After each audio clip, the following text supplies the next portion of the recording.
Hi friends, this is Anjali, your accounting teacher. Today we'll talk about bank reconciliation statement. So before I start with session, मैं आप लोगों से एक छोटा सा क्वेश्चन पूछना चाहती हूँ कि कभी भी आपके पेरेंट्स अगर बैंक में डिपॉजिट करने जाते हैं या विड्रॉ करने जाते हैं तो वो उसकी एंट्री बैंक पासबुक में क्यों कराते हैं? यस, ये चेक करने के लिए कि जो अमाउंट डिपॉजिट किया था या विड्रॉ किया था हमने, क्या वो बैंक रिकॉर्ड्स में अपडेट हुआ है या नहीं।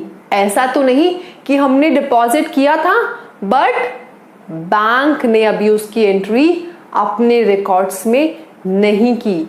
हो सकता है कि हमने 10,000 डिपॉजिट किया था बट उन्होंने वहां पर 5,000 अपडेट कर दिया।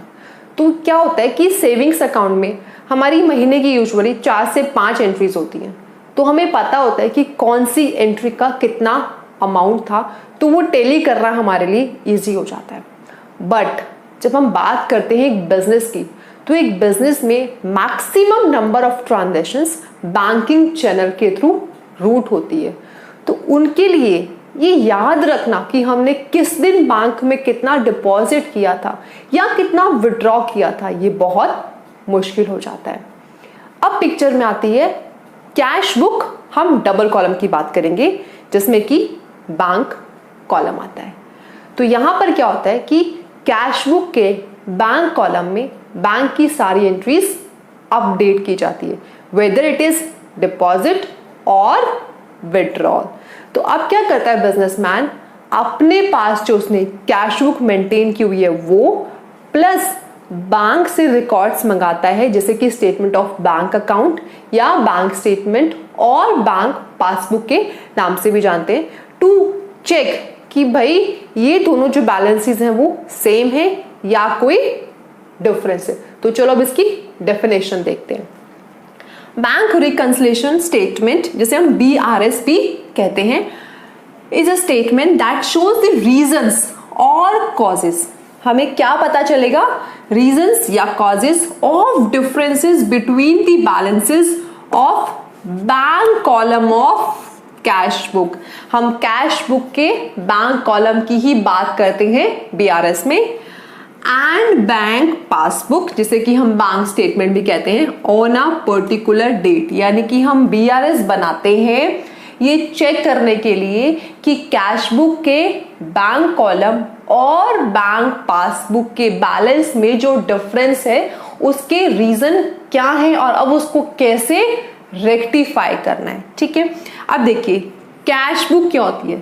कैश बुक एक असेट अकाउंट होती है जो कि प्रिपेयर किया जाता है बिजनेस मैन के थ्रू, या तो वो खुद प्रिपेयर करता है या अपने अकाउंटेंट के थ्रू। ये डिपेंड करता है कि उसका नेचर ऑफ बिजनेस क्या है या बिजनेस कितना बड़ा है। ठीक है, तो कैश बुक बिजनेसमैन ने खुद प्रिपेयर की।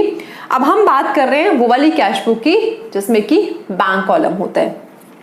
तो cash book is prepared by the businessman और ये उसके लिए उसका असेट अकाउंट है। और असेट अकाउंट में कुछ भी इंक्रीज होता है तो हम उसे डेबिट करते हैं, और अगर डिक्रीज होता है तो उसे हम क्या करते हैं? क्रेडिट करते हैं। इसका मतलब हम अगर बैंक में कोई भी अमाउंट डिपॉजिट करेंगे तो वो कैश बुक में कौन सी साइड आता है? डेबिट साइड आता है। और अगर कुछ भी विड्रॉल कर रहे हैं तो वो हम क्रेडिट साइड में करते हैं। कैश बुक हम बनाते हैं तो डेबिट साइड हमारी रिसीट्स के लिए होता है और क्रेडिट साइड हमारी पेमेंट्स के लिए होता है। कैश बुक के ऊपर मैंने कई सारे सेशंस बनाए हैं, अगर आपको कैश बुक में कोई भी डाउट है तो आप वो वाले सेशन रेफर कर सकते हैं। ठीक है, अब उसके बाद आता है बैंक पासबुक। देखो बैंक पासबुक क्या है? ये हमारा ही रिकॉर्ड है, बट ये कौन तैयार कर रहा है? ये तैयार कर रहा है bank. It is issued by the bank. जो हमारा बैंक अकाउंट होता है उसके रिलेटेड अगर हमें कोई भी इंफॉर्मेशन चाहिए, फॉर एग्जांपल हमने कितना डिपॉजिट किया है, कितना विड्रॉल किया है, तो ये सब हमें मिलता है बैंक से in the form of bank passbook, या जैसे कि हम बैंक स्टेटमेंट भी कहते हैं। ठीक है, तो देखो होता क्या है कि जब हम बैंक में कुछ डिपॉजिट करने जा रहे हैं तो बैंक की लायबिलिटी इंक्रीज हो रही है, क्योंकि पैसा हमारा है और हमने बैंक में जाके डिपॉजिट किया, तो बैंक की लायबिलिटी क्या हुई? इंक्रीज हुई। इंक्रीज इन लायबिलिटीज को हम क्रेडिट करते हैं। इसीलिए हम जब डिपॉजिट करते हैं तो बैंक उस अमाउंट को क्रेडिट में दिखाता है, और अगर हम विड्रॉ करते हैं तो उसे डेबिट। दोबारा से ध्यान से सुनो, जब हम डिपॉजिट करते हैं तो आप चेक कर रहा आज अपने घर में जो पासबुक है कि आपने जो भी अमाउंट डिपॉजिट किया है वो क्रेडिट के नीचे होगा, और अगर कुछ भी विड्रॉ किया तो वो डेबिट के नीचे। इसका मतलब कैश बुक और बैंक पासबुक में रिवर्स चलेगा। अगर यहाँ डेबिट है तो वहां क्रेडिट होगा, और अगर यहाँ क्रेडिट है तो वहां डेबिट होगा। अब एक और चीज ध्यान रखना, डेबिट बैलेंस अगर कैश बुक में है तो इसका मतलब वो हमारा अपना पैसा है, लेकिन अगर क्रेडिट बैलेंस है तो उसका मतलब वो ओवरड्राफ्ट है। दैट मीन्स हमने बैंक से लोन लिया हुआ है। और कैश बुक में जो क्रेडिट बैलेंस आता है वो सिर्फ और सिर्फ बैंक कॉलम में आता है, बिकॉज हम जितना कैश है उससे ज्यादा यूज नहीं कर सकते। कैश बुक का कैश कॉलम में कभी भी क्रेडिट बैलेंस नहीं होगा, बट यस कैश बुक के बैंक कॉलम में क्रेडिट बैलेंस हो सकता है। इसका मतलब अगर हमारा यहाँ पर डेबिट है तो वो क्रेडिट होगा, इसका मतलब ये हमारा अपना पैसा है। लेकिन अगर इधर क्रेडिट है और उसका मतलब क्या है कि ये बैंक का पैसा है, हमने बैंक से लोन लिया हुआ है, तो उस केस में क्या होगा, इधर क्रेडिट होगा और वहां पर डेबिट होगा। अब मैं आपको वो वेरियस रीजंस बताती हूं जिसकी वजह से हमारे कैश बुक के बैंक कॉलम और बैंक पासबुक में डिफरेंसेस आते हैं। हमारा सबसे पहला रीजन है जिसकी वजह से हमारे कैश बुक और बैंक पासबुक के बैलेंस में डिफरेंस आता है, वो है check issued but not presented for payment. Check issued का मतलब क्या है कि हमने चेक काट के किसी को दे दिया बट उसने अपने बैंक में डिपॉजिट नहीं किया। तो मैं यहां आपको बताऊंगी कि किस रीजन का फर्स्ट इंपैक्ट कहां आता है और वो इंपैक्ट क्या होता है। बिकॉज अगर आपको ये चीज क्लियर हो गई ना कि फर्स्ट इंपैक्ट कहां पड़ रहा है और वो क्या है, प्लस है या माइनस है, उसके बाद आई एश्योर यू कि बैंक रिकंसिलिएशन स्टेटमेंट बिल्कुल भी टफ नहीं है। बच्चों को इसमें बहुत डाउट्स होते हैं, वो डाउट इसीलिए होते हैं कि उनको पता ही नहीं होता कि इसका फर्स्ट इफेक्ट कहां आ रहा है और वो फर्स्ट इफेक्ट क्या है। तो बहुत ध्यान से आप देखो प्लीज।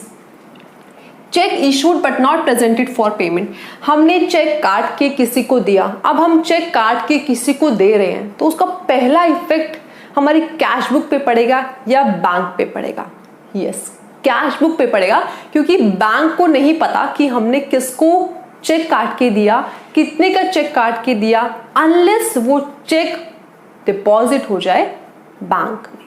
तो पहला इफेक्ट इसका कैश बुक पे है। और अगर हम कुछ काट के दे रहे हैं, यानी कि हम कुछ बैलेंस का चेक बना के दे रहे हैं, तो वो अमाउंट क्या किया होगा, हमने कैश बुक में से माइनस किया होगा, उसे हमने पेमेंट साइड में दिखाया होगा। अभी आप सिर्फ फोकस करो कि प्लस हुआ होगा या माइनस हुआ होगा, कैसे करना है वो मैं आपको नेक्स्ट सेशन में बहुत अच्छे से एक्सप्लेन करूंगी। तो उसका फर्स्ट इफेक्ट क्या था, कैश बुक पे था, और वहां पर हमने बैलेंस इसका रिड्यूस किया होगा। तो कैश बुक के बैंक कॉलम में हम क्या करेंगे, ये बैलेंस रिड्यूस करेंगे, और बैंक पासबुक पे इसका कोई भी इफेक्ट अभी नहीं है। दूसरी चीज, cheque cash directly deposit into the bank. अब यहां पे क्या है, किसी ने डायरेक्टली मेरे बैंक में कुछ अमाउंट डिपॉजिट कर दिया या डायरेक्टली कोई चेक डिपॉजिट कर दिया, तो बैंक में तो उसको पता चला कि हाँ बैंक वाले ने एंट्री कर दी, बट अभी मुझे उसकी इंफॉर्मेशन नहीं है। तो पहला इफेक्ट कहाँ आया इसका, बैंक पासबुक पे आया, और डिपॉजिट हुआ है तो उसका मतलब प्लस हुआ है। ठीक है, तो बैंक पासबुक के नीचे मैंने प्लस दिखाया और यहां पर अभी उसका कोई इफेक्ट नहीं है। नेक्स्ट देखिए, इंटरेस्ट अलाउड या क्रेडिटेड बाय बैंक। बैंक ने डायरेक्टली कोई इंटरेस्ट अलाउ कर दिया या मेरे अकाउंट में कुछ क्रेडिट कर दिया, तो इसका फर्स्ट इफेक्ट कहां आ रहा है, बैंक पासबुक पे आ रहा है, और वो क्या हो रहा है, प्लस हो रहा है। इसलिए मैंने यहां पर प्लस किया, कैश बुक में अभी इसका कोई इफेक्ट नहीं है। नेक्स्ट है bill of exchange realised. Bill of exchange realise हो रहा है, इसका मतलब मेरे बैंक में बैलेंस आ रहा है। तो इसका फर्स्ट इफेक्ट कहाँ आया, मेरी बैंक पासबुक पे आया और वहां पर क्या हुआ है, एडिशन हुआ है। तो यहाँ प्लस किया और कैश बुक में अभी कोई इफेक्ट नहीं है। नेक्स्ट देखिए, checks deposited but not collected और क्रेडिटेड बाय द बैंक। अब यहाँ पे क्या है, किसी ने मुझे चेक दिया, वो चेक मैंने बैंक में जाके डिपॉजिट किया। तो चेक पहले कहाँ आया, मेरे पास आया। अब मैं डिपॉजिट करने जा रही हूँ, तो मैंने क्या किया होगा, कैश बुक में बैलेंस इंक्रीज किया होगा। तो इसीलिए हमने यहाँ पर प्लस किया और वहाँ इसका कोई इफेक्ट नहीं है। इसका इफेक्ट वहाँ कब आएगा, जब वो चेक मेरे अकाउंट में क्रेडिट हो जाएगा।